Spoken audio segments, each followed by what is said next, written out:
Сәлем. Танымал актриса Мадина Оспан өзін Төреғалидың тоқалы дейтіндерге жауап берді. Оны бастамас бұрын каналға тіркеліп, лайк басып, комментарий жазуды ұмытпаңыздар, достар. Танымал актриса Мадина Оспан өзін Төреғалидың тоқалы дейтіндерге жауап берді. Ең қызығы, менің күйеуім де инициалы ТТ-ды. Оның көлігін нөмірде ТТ-ды. Ол мен түсірілім алаңында өзін алып кететін.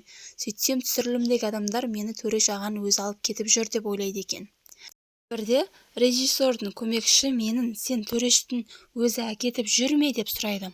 Мен жоқ, мен развозкамен келемін, жігітім өзі алып кетеді дедім. Сол жігіттің Төреш емес пе, соның көлігімен кетіп жүрсің ғой деді.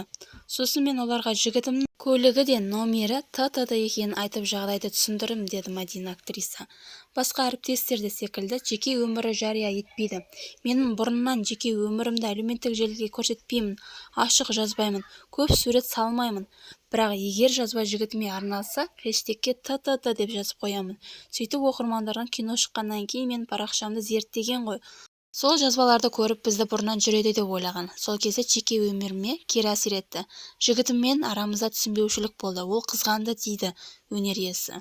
Соңына дейін тыңдағандарыңызға көп рахмет. Лайк басып, комментарий жазып, каналға тіркелуді ұмытпаңыздар, достар.